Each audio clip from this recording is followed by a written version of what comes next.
Hi, David. Welcome.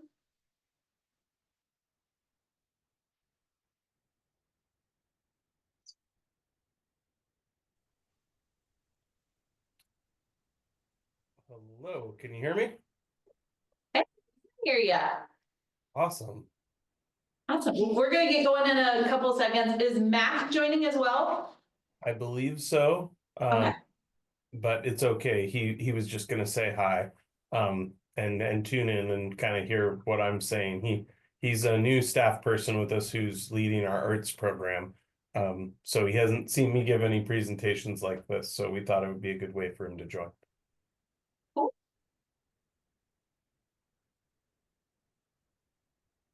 Lisa, are you taking the honors? Or Keith? Well, Keith is still here. I think he said he would prefer not to have to lead the meeting from afar, okay. so I can do that. Okay. it's all yours. We call the meeting to order at 3:32.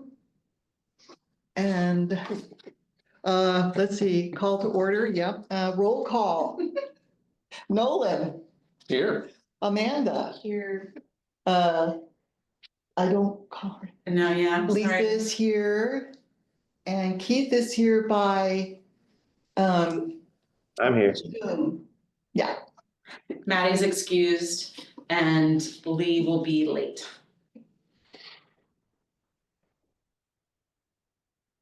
So we have business from the public. David? Is that me? That's you, hit it. All right. Well, thank you all. Mac McFarland's joining us as well. We're really honored to be able to meet and present and just talk with you. I was excited to be able to be invited to this. Kim and I's children go to school together. So with that's that connection that happens that's, personal and how these things occur. But when I heard that you all had an arts commission and that you were doing the work that you would do from Kim, I was just really impressed and excited, not only as a tribal member who's running programs at the tribe related to art, which I'll talk about a little bit in my day-to-day job that I do for the tribe, but also I'm arts commissioner for the state of Oregon. So I do work statewide around the arts, really focusing on rural art and on tribal art are kind of the two strengths that I bring to the Arts Commission. My day-to-day job, I'm the Cultural Resources Department Manager for the Grand Round Tribe. I lead a staff of around 25 people. We run our museum in Grand Round, Oregon, Chichalu. We also have a historic preservation office that looks after the cultural resources of our people that before they came to the reservation. So we have homelands that stretch from the North Shore of the Columbia River all the way to California, across the Cascades to the Coast Range. And yeah, that's a little bit about some of the things that I do. But I also get around and see different artwork. I would say our latest project that we worked on is that we've been able to start an arts program at the tribe, and our first full-time staff member is Mac McFarland, who's joining us today to sit in on one of these things that I talk about, right? But Mac is running a bunch of different projects and partnerships with nonprofits and cities and supporting tribal member artists and a fellowship program that we have and all that stuff. But Mac, do you want to say anything? Yeah, just happy to be here. Thanks so much, David. Yeah. Yeah, as David said, I'm fairly new and yeah, running the arts program. And yeah, lots of different projects, lots of public art kind of facing and related types of project. And that's sort of the area of my focus right now. But yeah, trying to integrate in all the different aspects of what the department's up to. So, Yeah. thank you. Welcome. Thank you. 10, 15 years ago, when somebody would reach out to the tribe and say, hey, we're looking for a tribal artist to work with to do public art, there really wasn't much capacity to direct people to. And that sort of has incrementally grown as kind of other duties is assigned by a lot of us on staff. And one of those feelings that we have in cultural resources is that comparatively, there's very few of us tribal people from place, and that tribal public art has the ability to hold a place in our homelands that sort of does the work of representation and recognition of tribal peoples of a place and the stories that are told there. But as I'll get into my presentation, that's also like available for everyone, and that we see this perspective as like land is the vessel that holds all the stories that have ever happened in that place, and that it's not one or the other, but that there's like that full story to be told, and that we also want the people that decide to make a place a home to know about the deep stories of time and connection that have sort of occurred in that place. And so we'll give you some examples of what that sort of looked like in recent years across Western Oregon as we've started to see tribal public art installations happen. So I'm gonna try to share screen. We'll see how that goes. Is trying to get in. Don't know if Can you see this presentation? Yes. Yes. Wonderful. Skip forward. No, we won't. Okay. Did it switch to the second slide? It did not. There we go. Yes. Let's skip a couple slides forward. Okay. This is weird. What's happening? It's huh. Okay. It always happens with technology when Yeah, when you want you to. never wanted to. Well, there's a great slide that I'm not able to show you for whatever reason that says time immemorial. So when we talk about, so I'm David, I'm also Kalapuya, the indigenous people of the Willamette Valley. My ancestors have been here since time immemorial, which literally means since a time that no one can remember. Implicit in that understanding is all of the oldest things that we remember. And we remember the Missoula floods. We have oral histories about those events. We remember the eruption of Mount Mazama that created Crater Lake. We have memories of the land bridge that dammed up the Columbia River. We have memories of the tsunami that came in 1700. So we have memories that go back deep in time. Those Missoula floods happened between 13 to 18,000 years ago. And for most people that don't think in centuries, I help people by saying that's like 7 times Rome or 7 times Jesus. Like it's like a really long time. Like we're closer now to the construction of the pyramids in Egypt than our ancestors' memories of those flood events were to the creation of the pyramids. And so there's really a deep time memory within this place. The tribe that I work for, we're a confederation of tribal people. My ancestors, the Kalapuyas, signed the Willamette Valley Treaty with many other tribal groups, and we were relocated to the Grand Round Indian Reservation, which on the map before you is the red box, is the historic Grand Round Indian Reservation. The little area in turquoise, it's very hard to see as the current reservation boundaries. And then I put some color dots on here just to orient people. Yellow is where Albany is. Blue is where McMinnville, Oregon is, and purple is where Lincoln City is. So we're located out in Grand Round, Oregon today, but our homelands, which is the map that you're looking at, stretch across Western Oregon. Like I said, from the north shore of the Columbia River all the way south to California, crest of the Cascades to the crest of the Coast Range in many places. There are over 7 different treaties with 6 different treaty areas that were negotiated with the government that led to people that came to our reservation. And today we have a membership of around 5,500 tribal members. Just to give you an idea, a little bit about us. When we talk about Albany, right? Albany is in the Willamette Valley. And the bulk of those tribes that are in the Willamette Valley are recognized as indigenous to our Kalapuya people. But there's also Molalla people kind of in the northeast part of the Willamette Valley. And these are some of those groups of Native people. Where you're at, you're close to Mary's River Kalapuya people and also Santiam people, kind of depending on what side of the river and what area. But those are the two different bands that I would associate with.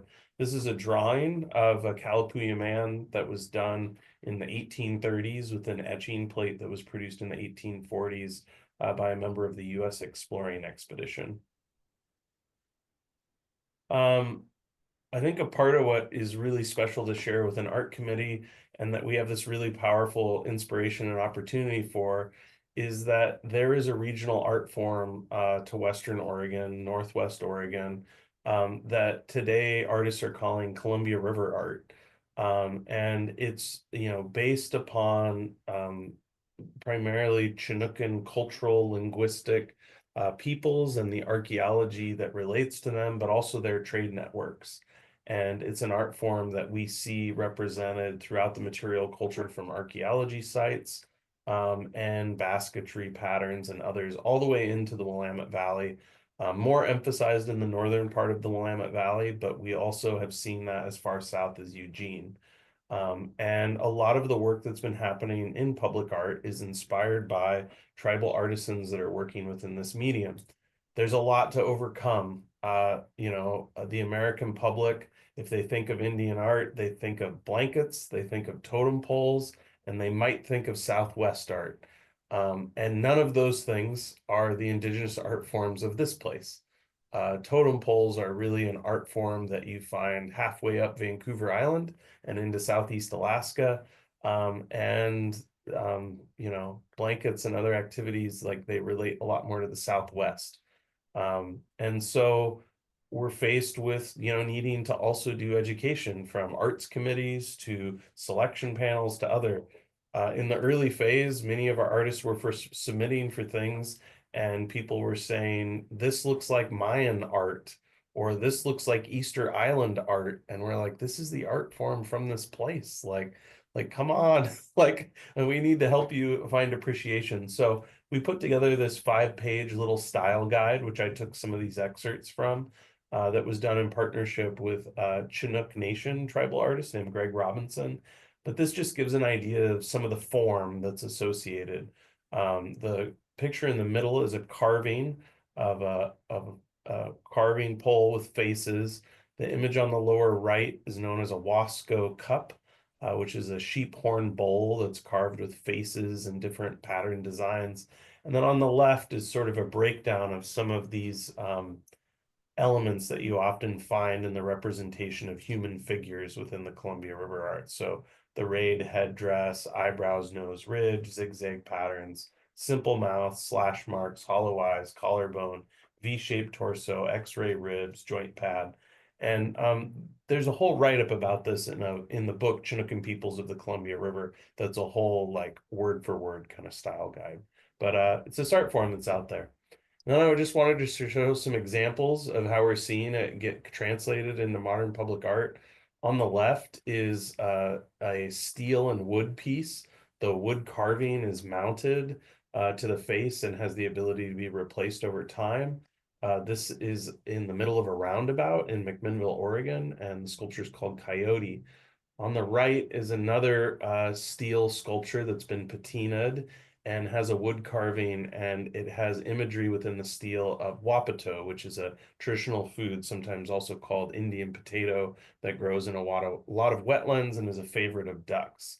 And it's placed near a significant wapato gathering area for the Tualatin Kalapuya people. These pieces were done by tribal artist Travis Stewart. Another recent installation was done in Corvallis at the Forestry Building at OSU. This is a collective of artists known as the Wakanim Artist Collective. And they did all these different figures in Columbia River art with different types of wood to showcase what yew and maple and fir and hemlock and all these different models look like. This was a percent for the arts project, since it was a state building asset.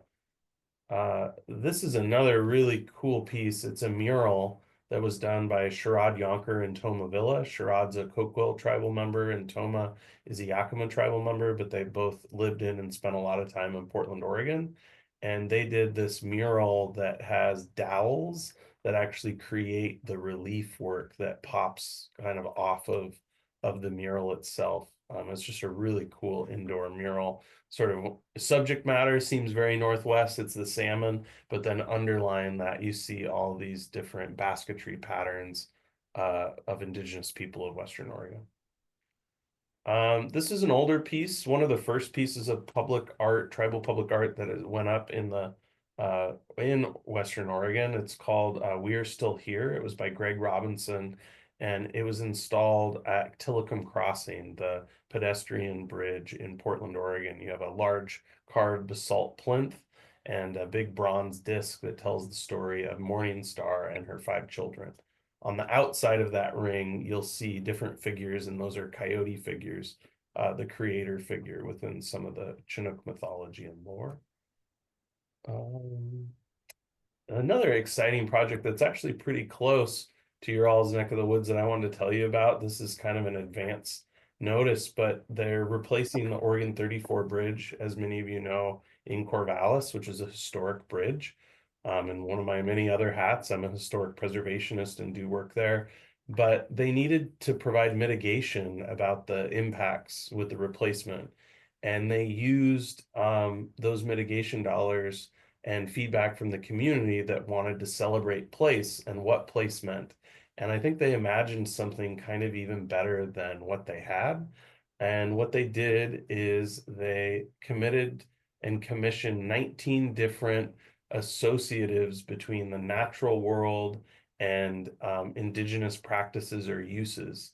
So these will be concrete reliefs along block installs along the sidewalk of the bridge. So when you look at it, you'll see these detailed pieces. And this is actually showing an artist rendition of Wapato on the top, and then a canoe and a paddle for how you would harvest Wapato.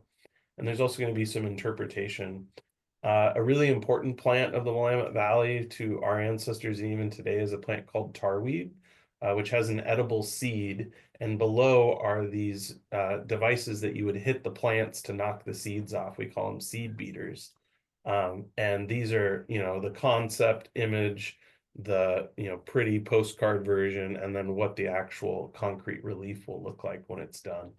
And there's 19 of those associatives. I'm not putting all of them up, but it's really kind of a cool way to take like cultural knowledge of place and integrate it into something that is kind of baked into infrastructure.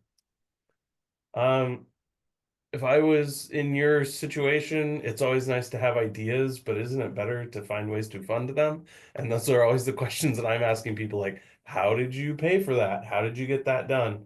And so what I'm seeing across the board with different art, that it was both tribal art funded and just other art in communities, is I'm seeing some ways where people are accessing transient lodging tax dollars, either directly through their cities and making those requests, depending on how they do that, whether it's through regional destination marketing organizations or their affiliates. Oftentimes cities create those different entities, and I'm sure many of you are familiar. And then, the other really big funder of art programs and projects is the Percent for the Arts program, which is for state assets. And one thing that really came to mind in Albany is, I think Dagami is still based in Albany. Those of you would probably know more, but the Department of Geology and Mineral Industries, which is a state agency. And that might, if they ever do building or infrastructure, that could be a really cool way to see state dollars result. And while it would be in their building, it would still happen in Albany. And then mitigation dollars for larger capital projects. Some of those are private funded, some of those are public, like what we saw with Oregon 34. Of course, private donors are always extremely helpful, but seem to be rarer and rarer. And then nonprofits really being activated towards fundraising, where they seek out money from foundations and individual citizens once like an idea kind of catalyzes within a community. There was a couple examples that I just wanted to share that some of you may be familiar with, but I just think are really innovative examples of city public art programs. The city of Florence has this partnership with a local arts nonprofit where they created public art plinths in an active part of their kind of tourist downtown area. And that effort was led by Harlan Springer. He's a former Oregon Arts Commissioner. What I found really powerful about that is that the nonprofit both does the solicitation and the selection with partnership from city staff, but they also raise funds to be able to provide commissions to the artists. They're not purchasing the piece outright. They're actually like leasing the piece for 1 to 2 years. And the artists typically are finding that it's still a value because it increases viewing of the piece, and oftentimes those pieces end up being sold to private entities or businesses sort of after they come down. But it's a way for the sort of art to be exposed to the public, but the city that doesn't have a huge arts budget isn't, you know, paying for the full cost of that art. They're just sort of renting it for 2 years. The city of Milwaukee has a partnership with their Parks and Rec function. At their old city hall building, they have a rotating outdoor gallery, and the contact for that is Scott Stoffer, the city recorder, but also just a real noteworthy and is the kind of career trajectory of Mark Gamba. Mark Gamba is a renowned wildlife photographer who opened a gallery years ago in Milwaukee. And he went on to founding their arts commission, becoming mayor, and then ran for the Oregon House of Representatives. And so he's one of these people that just sort of understands art from the gallery side all the way up to like just believing in it and being creative and seeing an activation in, you know, while a suburban community close to the urban center, you know, it's a small town, city of Milwaukee. So there's some cool examples that I've seen throughout the state.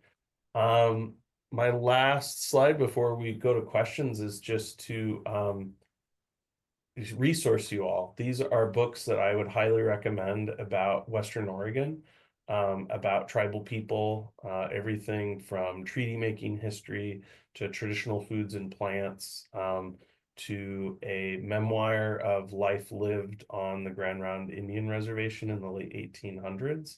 It's the only autobiography of a Native American person of life lived in the late 1800s. All of the other writings that are done out there are biographies of people. And this man's name is Louis Conoyer, who wrote the story of his own life called My Life, and the tribe was really instrumental in publishing that in 2017.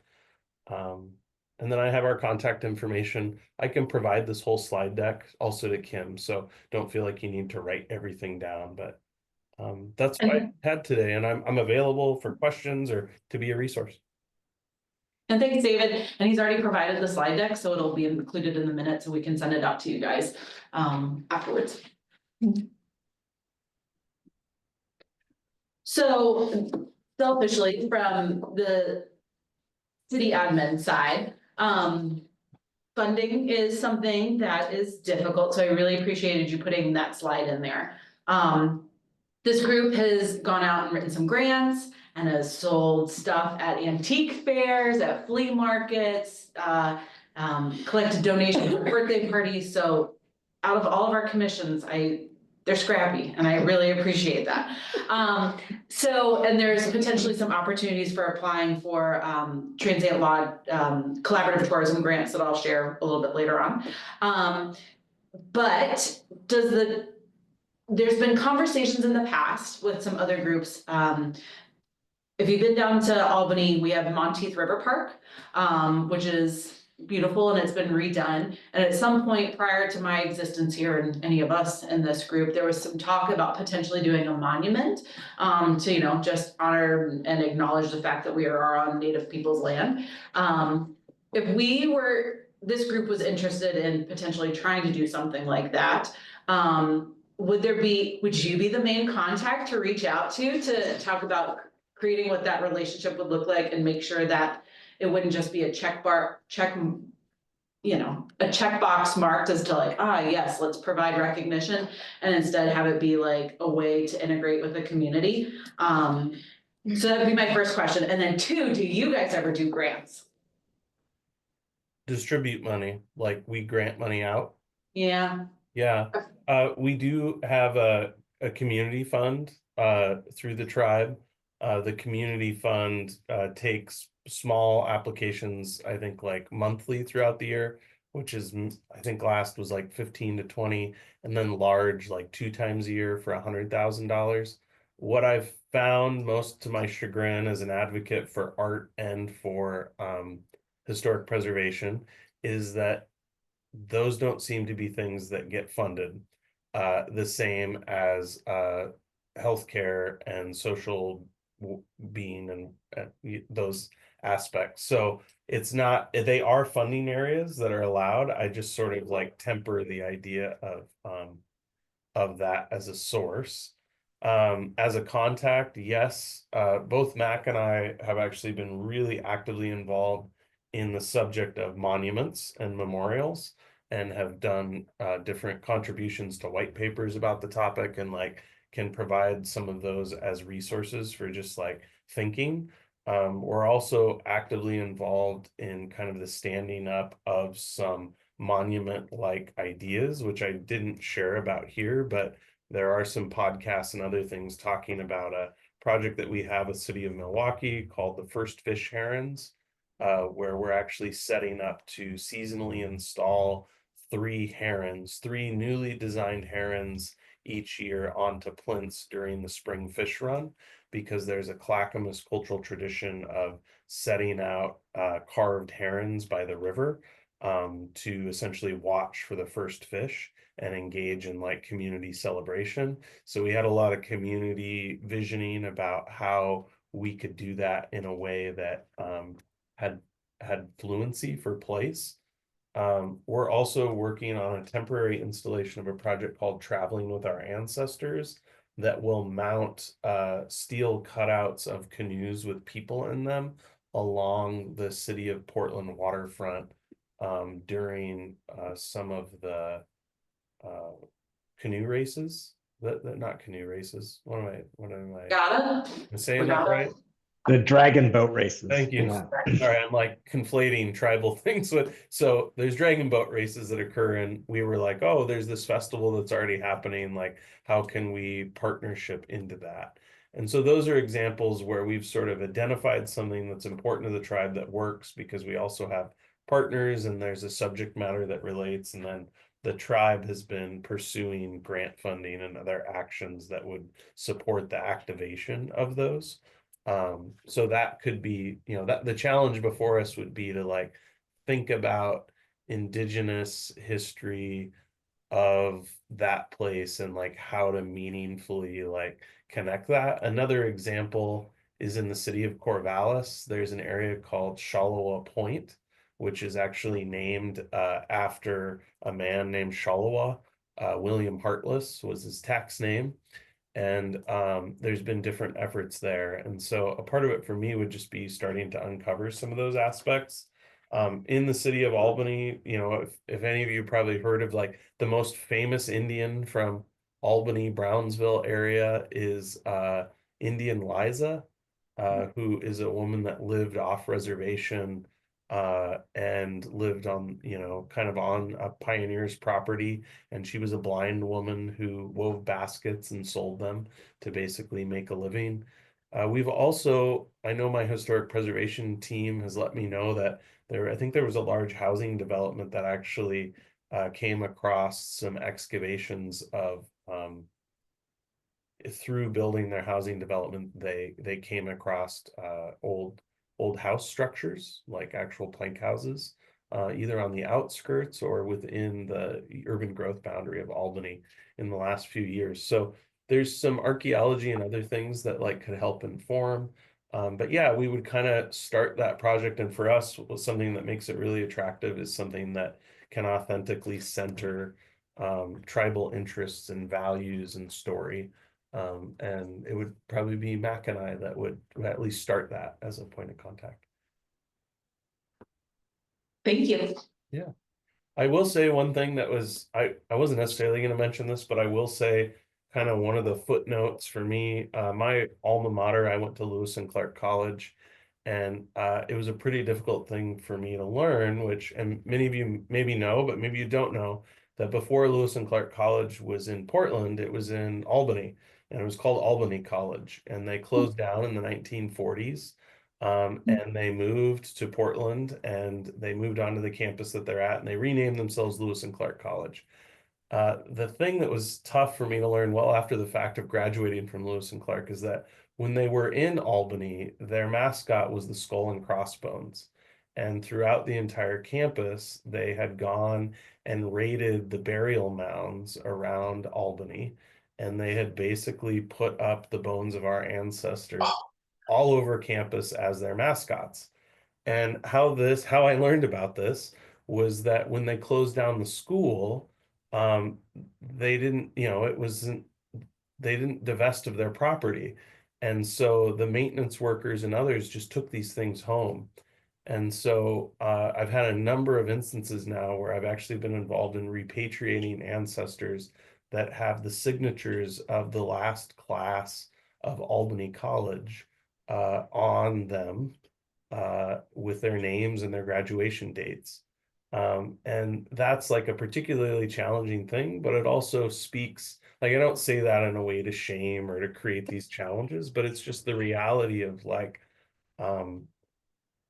Native people only being kept in the past. And that's something that's really powerful about art or thinking like a monument in a way to celebrate living cultures and traditions, and that Native people continue to exist, right? We're not just a thing of the past, or we're not something to be forgotten or, relegated to being conquered. Like, we're whole versions of people. And I think that there's opportunities to do that. And so there could be a lot of healing and value. Not that that story needs to be told to the broad public, because I think it actually would cause a lot more harm to like talk about that in a broad way. It might even create more looting of the archaeology sites around Albany, which we don't want. But I just say it in like, there is just the way that things have been treated in the past, and we want to be able to be engaged in doing things in a good way, and creating a space where there is a future that's recognized with Native people in it. Yeah. Thank you. Yeah. Thank you. Well, do you have any questions for us, or? No, I'm excited about the prospect of talking about that. And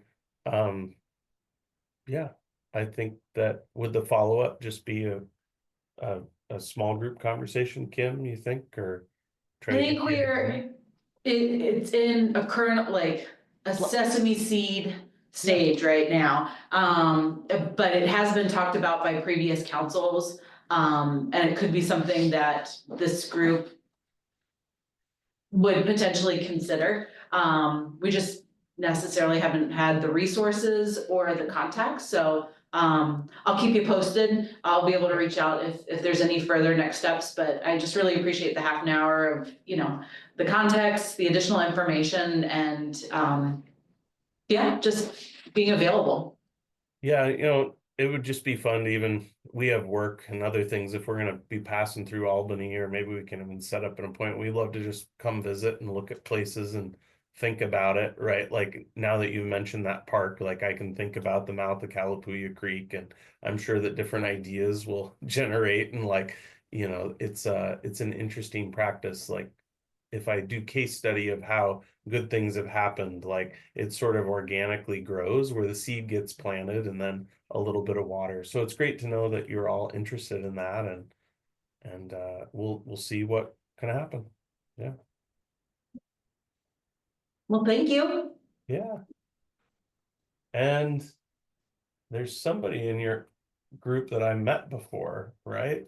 That is the photographer here. That's no. Hey, good to see you. Hello. I remember meeting at Chichalu. Yeah, well, if you ever want to get together and talk some more. Yeah, that'd be great. Thanks for doing what you're doing, and yeah, And you're welcome in Albany anytime, so. All great. right, Well, thank enjoy you. your day. Bye-bye, thank you. Bye. No. Which we have So can I step in on that one a little bit? So I was gonna wait until business from the staff. but it might help to inform some of the other conversations. We okay with that? Yeah, All right, so, as we know, Carolyn, former commissioner, has taken seat on council. And at one of the meetings, she proposed at the end, funding the Arts Commission. And so it started some additional conversations, that are still kind of out there happening. And while there probably isn't going to be a specific line item for a chunk of money one time, it has sparked conversations about the collaborative tourism grants, which is funded through transient lodging dollars. And so the question came up as to like, why is the Arts Commission why haven't you applied? And looking at the rubric, I was like, as a staff member, never even thought of it as an option for us because of what its criteria was. back up a bit. What is it? It's a grant program that the city economic development program runs. Okay. It can be anywhere from like $50,000 to $100,000 that they give out to a variety of, in the past, it's been a new event, marketing, things that we've been doing. I didn't necessarily, it never occurred to me that it would be able to fund public art. With that said, they're in the process of revisioning that and providing some updating, and placemaking, which includes public art, I believe is something that's going to be added. So that would give Added us to what? to the grant criteria. Oh. So we potentially would have something that we would be able to apply for based on a project. Like, you know, it wouldn't just be, here's money, go and do with it. But this group, you know, either the community mural that we've been talking about, it could be a monument, like, there are opportunities that if we came up with an idea and talked about how we thought it would contribute to making Albany a better place that people want to visit, that people feel connected to, that people feel curious about, then there could be a strong opportunity for us to get money, project-based, which would be very cool. And so that's a pot of money that exists annually. Sometimes they dole it out once a year, sometimes they dole it out twice, depending on what the applicant pool looks like. But as we're looking at additional, I mean, the generator, is like heads and beds. So if it's tourism, it's to want to bring people in so that they can either spend nights in the hotels, they can eat at our restaurants, they can shop. Like, the thought is to bring in outside money, and that's how that money gets distributed. But yes. Keith, Hi, Keith. you're still on that commission, yeah? I'm not on that commission anymore. I used to chair it though, and I was gonna, you've explained most of the things I had questions about, because I know the policy used to be whatever they were gonna fund, it had to drive more tourism, to drive more heads and beds. So a lot of sporting events would receive the funds. I guess alternatively, so they have the granting process, but there is a larger budget. Is there any reason that we couldn't have a discussion about a future biennium incorporating the Arts Commission just as part of the standard distribution? So I've had some additional conversations with the deputy city manager and the city manager to figure out what that looks like. At this time, with everything contracting, federally and locally, there's a little bit of uncertainty and concern. Additionally, with like any children, if you give one thing to one, then you have to give it to the others, and we've got 11 groups. And so I think there's a little bit of hesitation there of figuring out, if we take money and we reallocate it, what is it coming from and what does that impact look like? So all of us are still trying to ring that bell, but if there's a way that we can creatively get in and still find funding. I don't know if an annual allocation is on the table. Well, David, kind of still talking about funding, but side skirting from transient lodging tax. David Harrelson mentioned the 1% for arts. Well, I know that they're planning on a bunch of construction at the Department of Energy. How does that go to the city, or how does that work? And that is something that I did not know about, so we'll have to dig around. I know that well, Keith knows, the building that's out there, they've kind of just let it go into disrepair, and that some want it to like be bulldozed and go away and others are trying to save it. I don't know if you have any more eloquent information about that. That's the one across from West, right? Yeah. And it's a beautiful camp, like it's a beautiful campus. You can't So- even get in there, Hey, like, You nobody. used to be able to, there was no Walk. fence and you'd walk through there. Oh, okay. Yeah. So I can do a little bit of digging, if anybody else wants to look around to see if they can figure out how that works. Yeah, we would love to reinvest those dollars somewhere, well, I guess it has to be on that property, but. Heck yeah, we. It's a busy Town needs topic. art too, so yeah, that's something to look at and something I was not aware of. I wonder if then, like, would it be considered public art though if it was inside the fencing and the public couldn't actually get in? Oh, yeah, I'm sure. As long as the public has access. But I don't I think know, they but I have to, don't you think- have to have clearance to get in. Yeah. Technically, So that's kind of my thought, I mean, like, Oh, I'm If it sure was there's. outside the fence. yeah, that's what I was gonna say, like, if we could put something, but I know even one time I Fence tried to goes right up deliver to the flowers to sidewalk. a staff member there, and they're like, they had to like. I mean, the person had to come to the gate, so I mean, I'm just saying, like, it'd be great to have something somewhere, but if nobody can get in except for the people that work there have There's clearance, then. workarounds with that. Well, yeah, that's what, I Depending on mean, I'm the just saying style of that's art, one what more you're like, doing. another thing that we would have to think of too. But I think between the fundraise, like, the amount of money that you have written for grants.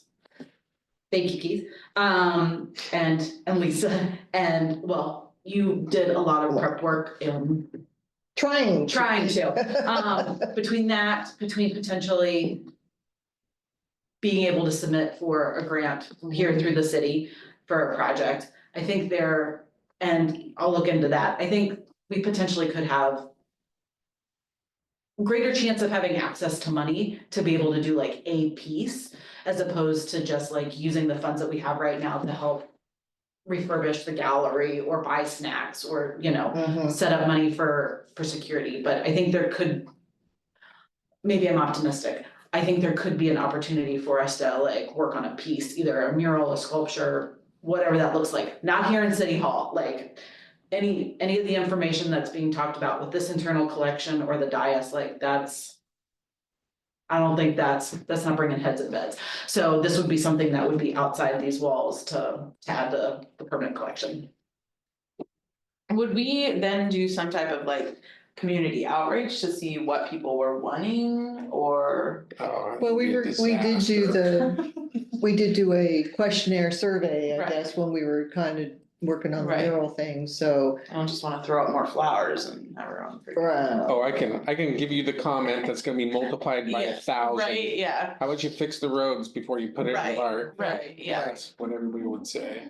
And so, I mean, that is something that we could do, like, we have access to, Matt Harrington, who's our awesome public information.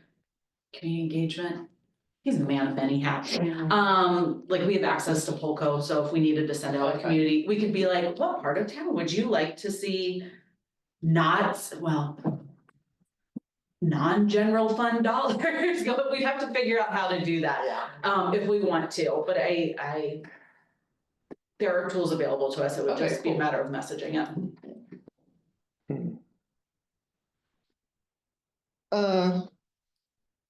Okay, should we move on to approval of last? I think that sounds great. Okay. So has everybody looked at the minutes? Are there any corrections, changes?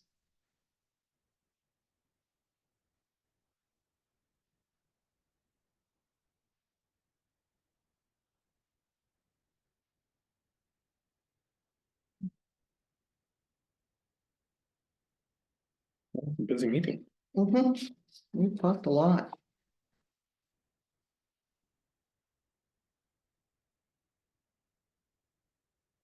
I'll make a motion to approve the minutes as written. Second motion. A motion has been put forth and seconded. All those in favor say aye. Aye. Aye, yeah, aye. All those opposed? Motion is carried. Lee, are you able to tune in to say yes or no? Since we got you back on the screen? Your mute button is on. If not, maybe we just say abstain. Okay. Absolutely. Okay, discussion items, scheduled business discussion items, upcoming local art events. Keith hasn't had time to. Oh, he's been driving, yeah. Driving. Okay. And we'll move on to goals. Okay, this was just a thought that we need to start thinking of some more concrete goals for this year. And then what we've kind of been chugging along, but maybe now that we've had this new information, we can come up with some. I didn't mean for us to have to come up with those goals today, but everybody needs to start be thinking. I know one thing Nolan and I have been talking about is naming the gallery. And we're throwing names around for the gallery, so please be thinking of names. Nolan was thinking about a person. Yeah, naming it after an influential artist who's been in Albany If we can in the find past, or some history on that, or perhaps we were talking about founding fathers for Albany, and we just have to be sure that they were appropriate. For We're out there For now. snagging schools and crossbows. Yeah, especially after that little tidbit. So Okay. that's all that was, is please be thinking of goals. Right now, we've been doing the gallery, and that's been kind of the focus, and we haven't been able to do much else yet. We have moved to First Fridays, though. We have been able to host receptions for the artists, so that's good. So goals, everybody think of Okay. goals.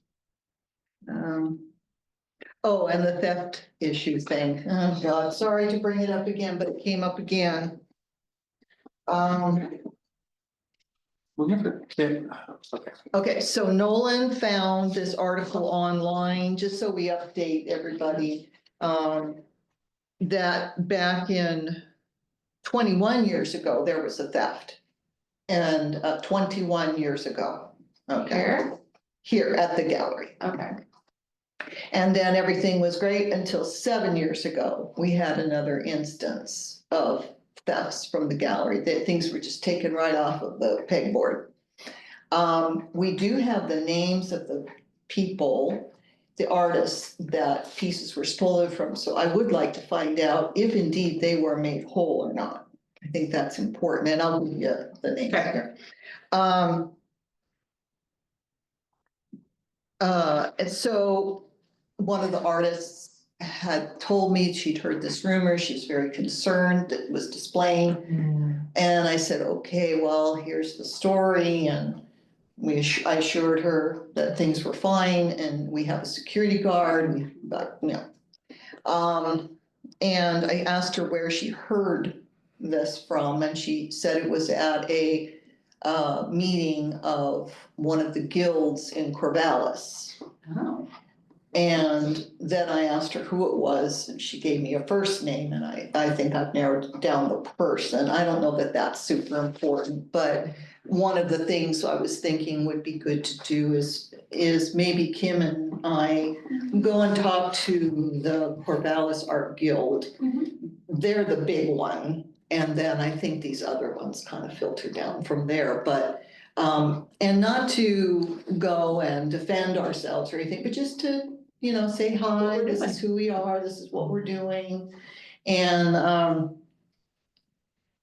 maybe, and if somebody asks, then we can fill them, because they might be like, well, what about? So How long have we been doing how long has the gallery been here? Since 1997. It was Okay. part of when they built City Hall. The city council did a resolution creating the Arts Commission, and in that resolution, the commission of the council, or the job of the commission was to have a rotating art exhibits So within City Hall. So the only 2 thefts in 30 years. Yeah, well, 3 paintings were stolen. Total. No, that was 7 years ago. Okay, so 7 years ago. 3 were 3 stolen. paintings I were have no stolen, idea and how then the many one- were taken in 21 years ago. And the one from 7 years ago, staff would remember processing check requests to pay for it out of Okay. Parks and Recreation Okay. budget. Okay. I mean, I just think that that's something that if you do go talk to the Corvallis Art Guild, like.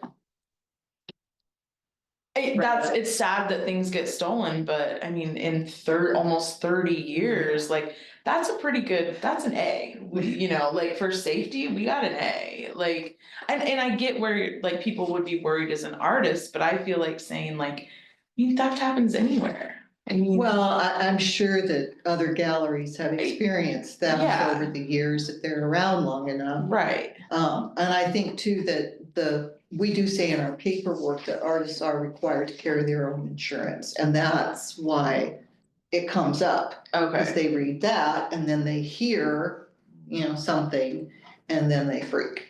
yeah, I do think it's a good idea to talk to someone from that Corvallis Art Guild, cause I do think people will kind of do that whole thing where it's like, oh, well, we've heard things have been stolen, and it's like, okay, well, did you hear that it is an ongoing, consistent problem, or it's something that we have on record happening twice in 30 years, like, that's.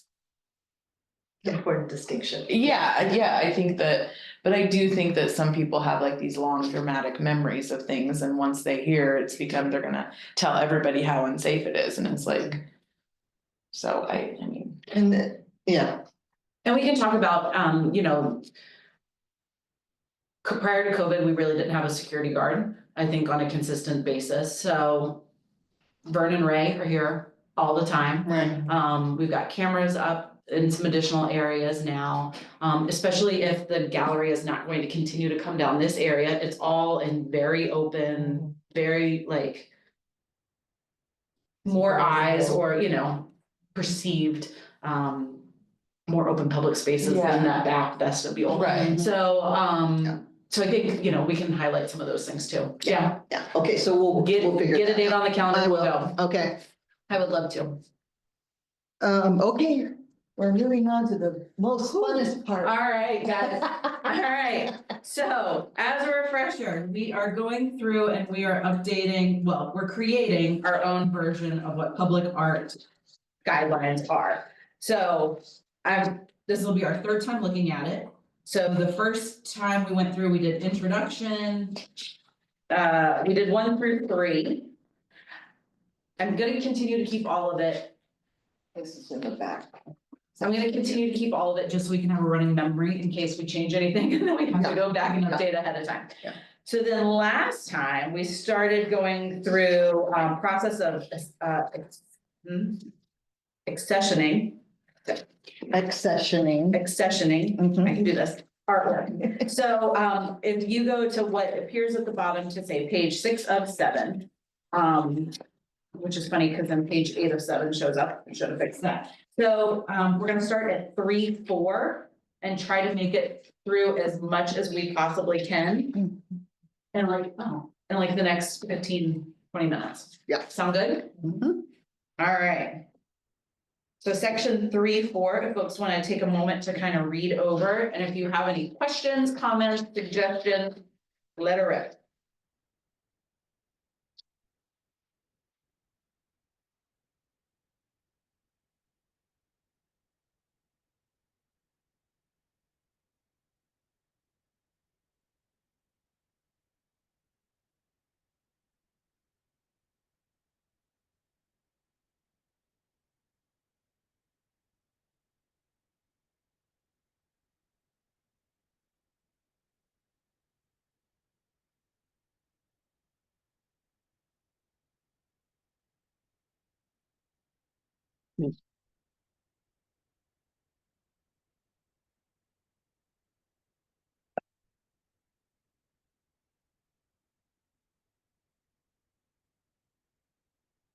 Any edits on 3-4? We're going through the next, Oh, sorry, the next. 3-4 and then 3.5. not even 3.5 yet, if that's all Okay. right, just 3-4. Yeah, 3-4. I'm a bit of a slow reader, so No, it's okay.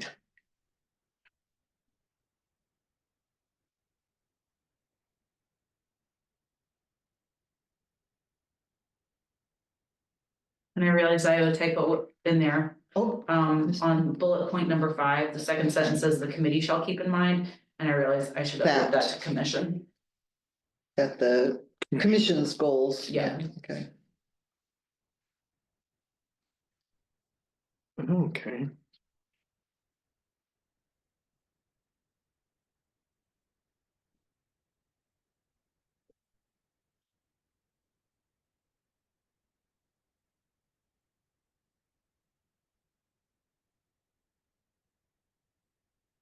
Keith or Lee, do you have anything?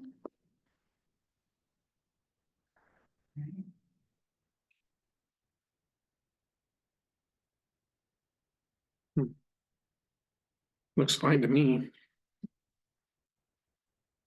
Although I feel like bullet point number 3 is just kind of shoved in the middle there. Wouldn't that be like the first First. goal? Like identify the goals of the art project. I'm happy to move that to the. It's nice little.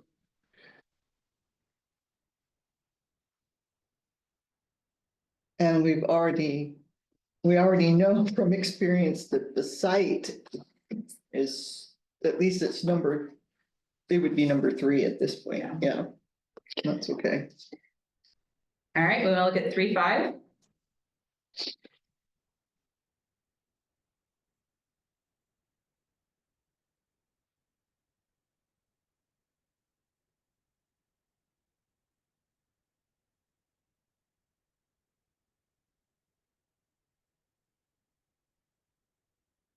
Well, on the same typo, I think in that first paragraph, 3.5, I think it's about midway down, it's the city's art selection criteria, would be the commissions, right? Yes, thank you.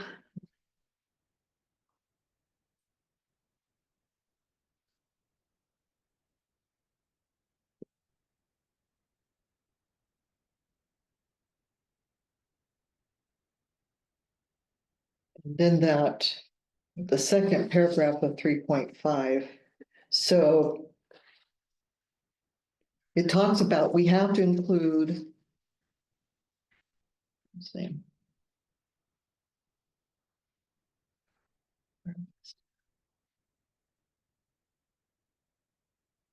Establish a selection process, okay, that's back in 3.4.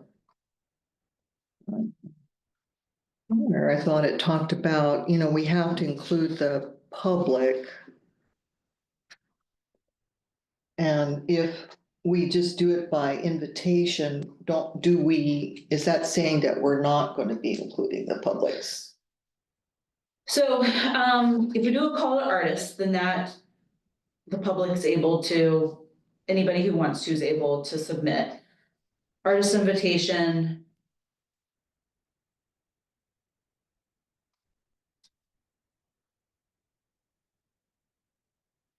It looks like we should be able to do it, Okay, but once again, this still has to go through procurement and legal. So Okay. this okay, is our wish list that we are gonna provide them. right.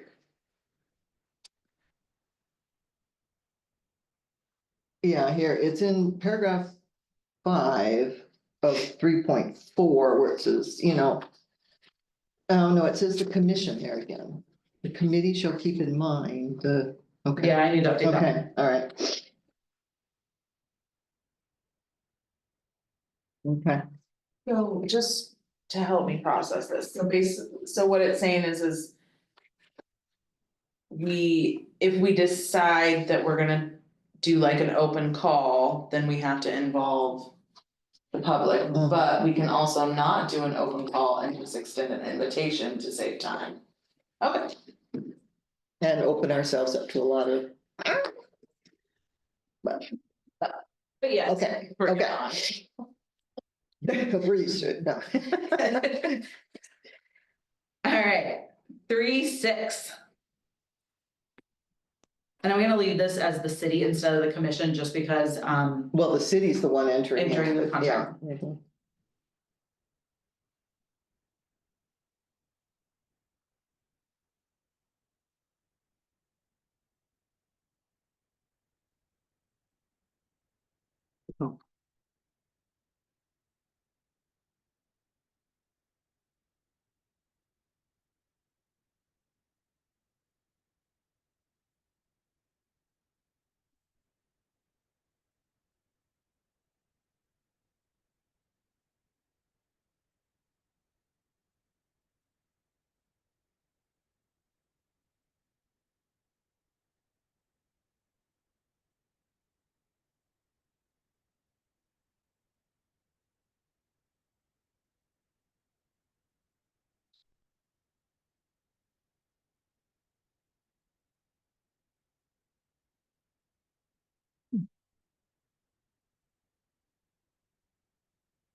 How's everybody feeling about the rest of 3.6?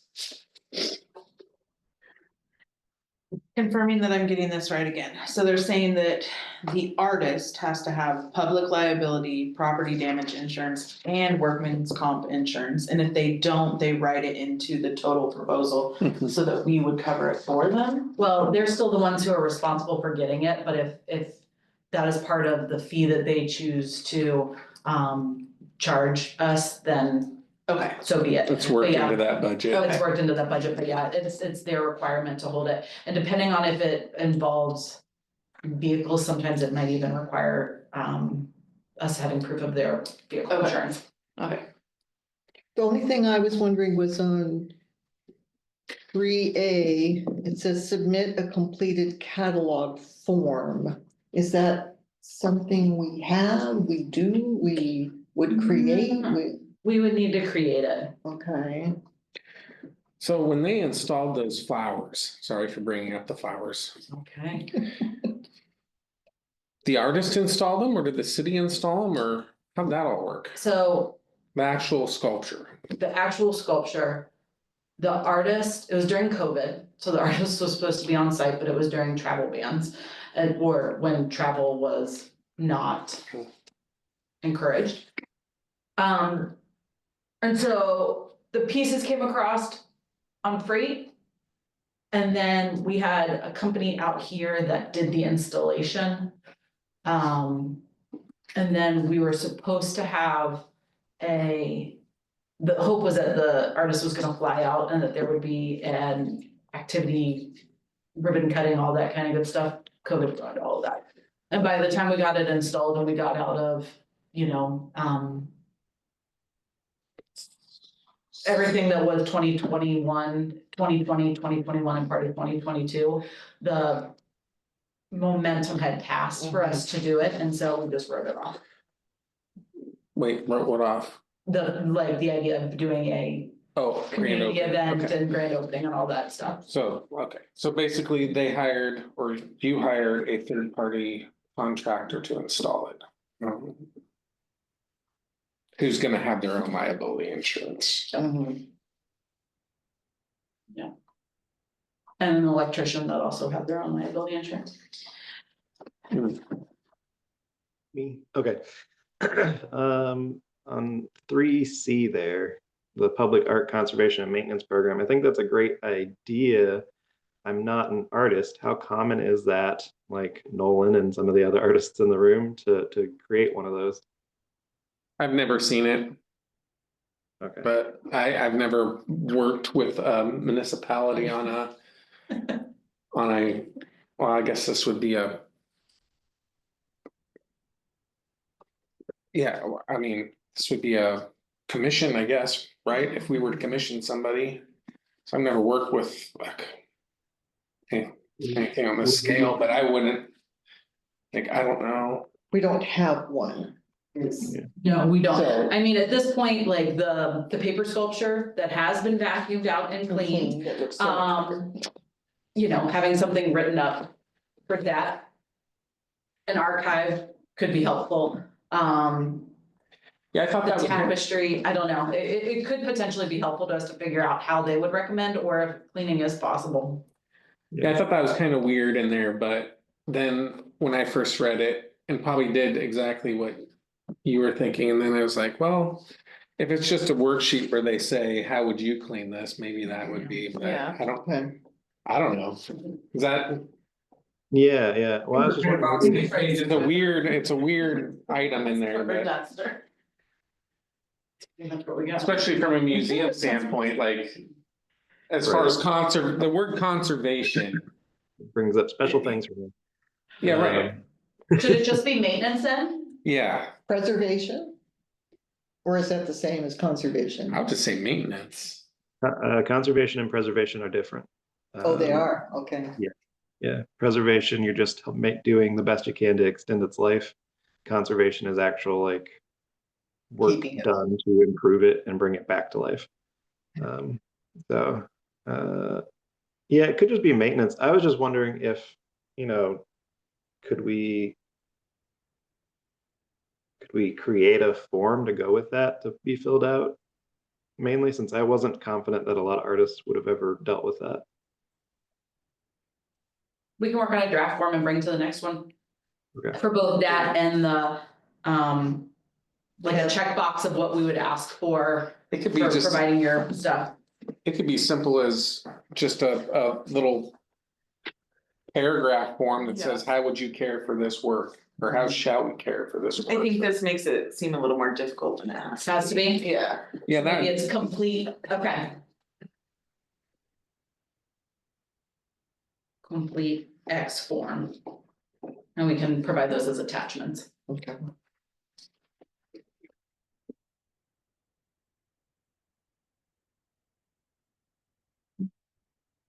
All right, and then revenue generation, our favorite. Oh, yeah.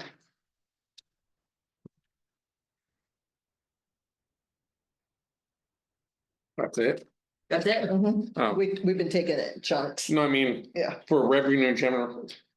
Just generation, overview. it's like 8 sentences. Yeah, there's gonna be more. This is just the taster for everything in Okay. there.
Okay. Any comments? Well, I have a few. Okay, so the City of Albany's public art program. Yeah, I realize we don't really have a public. No, but we We should. should. There's a lot of we shoulds in here. So we don't have that, so I'm wondering what that is. And then I'd keep it. I'm very It's interested in, aspirational. yeah. Interested in knowing about renting art display space to artists. Yeah, that's why I went, Yeah, because I'm like, what space do we have? Oh. It Wait, would be, we're talking out here. Oh, I was thinking we're missing some opportunities here, just reading that sentence. Yeah, Cause we have the whole Riverside community, all right? yeah. At this time, we don't have any. I'm just saying. It's true, that could be a gallery space. it could be like, they have, I'm trying to think of where that is. But where you have artists in residence who are creating art. And they can give talks, they can give Oh, demonstrations. you mean like an art center? Well, but we don't wanna step on the Parks and Rec's toes It would never. by offering classes that could be paid for it. Yeah. You see what I'm saying? I mean, we have this crossover. You wanna be stepping on toes, it's called integration. Integration. We all just know that we both need money in order Yeah, to that's survive. all we're doing. No, but I mean, if you think about it, it would just be generating. And those would be classes. No, I'm talking about a one-time, like, there's an artist in residence, let's say they're a weaver. Then they set up their table loom or their big loom, and then that stays there. And they're in residence for 6 months or a year, sometimes it depends on the place, but then they would offer a talk and a demonstration, not like you come every week and you pay this much money Yeah. to learn how to use watercolor. It would be different than that. They do it in Lincoln City. Would you mind sending additional information, Alosha, and I'll kind of take a look at those. Okay, Alosha That one- programs this space. Chunk just opened up so much possibilities. mm-hmm, Alright, bring ideas. okay. I'm full of them, Ken. I know, put them down on a piece of paper. Yeah, well, I've talked to people, but What, and then times and the places. last thing was the method of separation of public art funds shall be Yeah, at the discretion of the finance director. So at this point, that's like in our budget, under Parks and Rec, it has public art. And that's where our $200 for the money that we have generated through sales, that can go back into new. That's where that lives. We also, With the foundation. no, that's with the city. We have a Oh. little pot of money from the city that if, Oh, I mean, it's $200 and it's true. So we could use that. I think historically in the past, it's been in case somebody knocks over. Or steals a- Steals painting or anything like that. cheap insurance. Cheap insurance. With that said, like, we could continue, like. I say we, as this group, have chosen to work through the foundation because that is where we're able to get easier access to grant dollars. That doesn't have to be the case. We could request to have that money moved over here and be a part of the city line item, but. It's just, that's at the discretion of the finance director, like, we're going through and we're collapsing like 5,000 GL codes down to like 500. So, and that's not something that I get to decide, that's on the finance side, but for what it's worth, in the collapsing of that, public art still has a line item. So, it is one that we've requested, so they're still Okay. working through the process. We've requested it, I don't, nothing. We haven't put our funds, oh my gosh, I'm so sorry. We have not put our budgets into the system yet to see, but when they were collapsing ones, we said that it was important to us to have Arts Commission still have a specific call out, so. yeah. Such methods. Based on the established budgetary systems of the city of Albany, such methods may include setting up a direct public art fund, which we have one Mhm. now, or a public art budgetary line item. Yeah, so I would say our direct public art fund, we currently have through the foundation. And the general public art budget is through the city. Okay. Wait, repeat that again. The So what? our money that we have fundraised, so public art fund, I would say is the money that the thousands of dollars that you guys have in the Mhm. foundation. But just general public art budgetary line item, that's the $200 that we have for minor replacements or Right. anything. That is the money that has historically existed in the city that just continues to roll over and roll over. That's just every year? Yeah. So we have $200 a year that we could be using, but it just sits there? It's 200 over 2 years, sorry. Yeah, because the budget's for 2 years. Oh, that's right. Yeah. But if we do decide to use it, it's not necessarily guaranteed that there's gonna be $200 to backfill. That's our. So That's this fine. is like I'm an just emergency fund. Yeah. Okay, Big- like, let's just pretend we don't even have. Sorry, Right. yeah. Yeah. Okay. No, but Essentially, we know Yeah, when something falls off the wall and breaks. Yeah, Yeah. yeah. And I mean, that is where, like, if somebody sells a piece, that is where our 15% commission goes into. So, it could get bigger Go from where? into that same line item. Oh, that's, Oh, sorry. really? That goes into the city. That we take a commission off of it. how when we sold things in the past, that 15% went to the other one. Like to the, To the foundation, yeah, oh, Oh, I didn't know that. Where is it going? it sits in our, what originally had $200. so then it should have more than $200. I will look. Yeah, I was So gonna they say, did. that should be grown. Because I know that I know, what was the one, Robin Johnson, no, Robinson, Rob Rob Robinson? Robinson, I Yeah. know a couple things we sold it. Yeah, yeah. One lady got one right before I was gonna. I will add that. Um, So maybe simplify that. I'll work on cleaning up that language. It'd be kind of nice to know, Oh, wait. this is here and this is here. Oh, okay, I see that language, okay. Cool. Good job, Kim. Hey, we're just taking somebody else's template and. I know, but and still. trying to Good job. create, we'll do the next 2 to 3 pages at our next meeting. very quick statement, I don't know if anybody has seen that, the new mural on Albany Animal Hospital. Oh, no. Very cool. You should check it out. It's like right on the corner of I know where they are. something. I did call them to see if I could get the name of the artist because Yeah. it's really cool and I haven't heard back. But I think everybody should check it out. It's like a bunny eating a fern with a bird, like, and I drove by it every day as they were doing it and it was really neat to like kind of see it happen. Yeah, it's really cool. It's beautiful. So I wanted to get that name,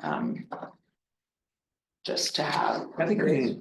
to other people. I don't know. Is if it the signed? local- Normally they'll sign. Yes, Oh, but but it's signed. yeah, I couldn't I like, don't think it's Eileen, it's the other It's lady. not There's a- Eileen. It's gotta be, because Eileen's like, Yeah, Colorado. Germany or Oh, Germany. where is she? I thought she South was America. South America. South America, yeah. that I don't mean.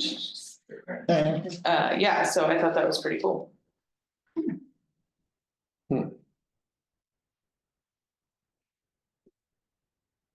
Any other business for members? Oh, yeah, we're doing that. Oh, sorry, I jumped us. No, that was my bad. I'm sorry. You started the ball and I just, Sorry. I went. Sorry. I went with it. We're in this together. Oh, well, we finished it. Are we done with that? Oh, yeah, we're done with that. Okay. we So need- back on the- Okay, back on business the from the agenda. members. The only thing I have to say is that we are booked in the gallery until September. Mm. And then I was hoping to do another commissioner show. Do you do art? I mean, it's been a few years. Well, since you have art, motherhood. and you do art, or you love Yeah, I art. could by that time. Okay, Yeah. September then, yeah. Okay. So that's the plan, all of you, and Keith, I don't know where you'll be in September. So tentatively, Commissioner Commissioner show, Madeline thinks she'll be up. October. We're doing them every 2 months. Oh, that's now. right, so. So it'd be November. all of September and all of October. Okay. Yeah. I'm sure I can dig something up, but. And what's left open still? October, November and December, That still hasn't been filled? no. You got time. And you know, there are like 7 or 8 different guilds in Corvallis. There is a ceramics guild, there is a glass guild, there is a fabric guild, there are all these different guilds. And very active art community there. And I've thought about inviting, we have had the Glass Guild people Yeah. here as a guild, and then we also have them individually. So that's why I thought if we talk to the Corvallis Art Guild, It'll spread down. it'll trickle down and open up opportunities, you know. Okay. Staff updates. So, thanks to Lisa and Nolan as they gave a wish list and met with our building maintenance folks out here to take a look at the gallery. And so the light bulbs have been changed out front of City Hall to be a little bit brighter. We purchased 15 lamps that will go over the partition walls to help light. We got a new beverage container, we got a mini vacuum to clean up things. We got a new snacks and. New I snacks. have the card, I need to, yes. Are you okay? Do you want me to just take that? Cause I realize I can just For now, yes, just Okay. because things are, I don't know what's going on with her, so. totally good. I don't. You're more important than snacks. I Why can- are always the ones with the best hearts, the ones with?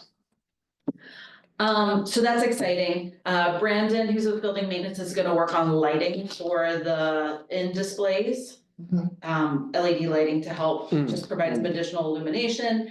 We've chatted about if we do name it, how we'll be able to install, thank you. How we'll be able to install potentially the gallery name in there. So all that stuff's good. I wanted to let you know that as some cleanup was happening around City Hall, a flag was discovered that was given to us in the 80s that flew over the Capitol.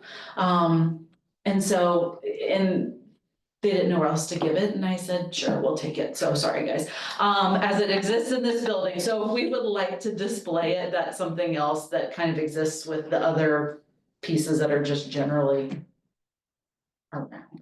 Like an American flag? Yeah. Mhm.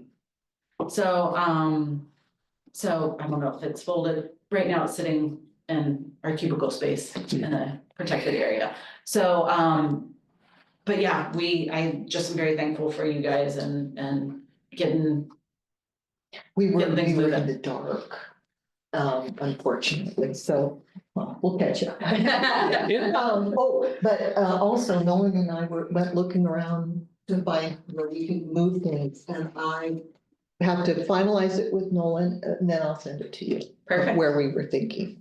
I have it written down, okay. You can say it, I don't know. Okay, so I'll send you a list of Okay, what, great. and then we can coordinate with the guy, Perfect, Brandon, yeah. okay, Oh, okay. because we will need help moving them.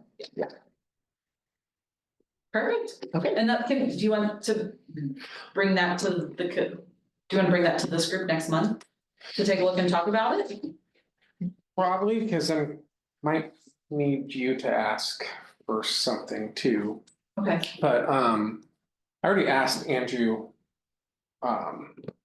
Monaco upstairs, but they have all those, they're like info posters hung up there.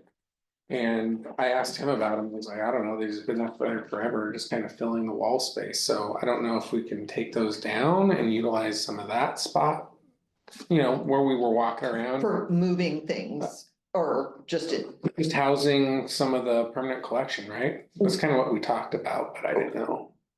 Is the option, do we have the option to take down those infographics? I will ask. I know some of it, like the flood one out here, that's required to be up for a certain period of time in order for us to continue to get a rating that impacts people's insurance rates, like flood insurance rates. So I'll have to double check, because it's possible that some of that is required for like grant dollars that have come out. I will look into it. Okay. okay, next, meeting is Tuesday, March 11th. What? I don't know, Oh. Tuesday, March 11th. Okay, and then we are adjourned? We are adjourned. Thanks, Keith, thanks, Thank you, Lee. Keith. Good luck with everything. Hang in there.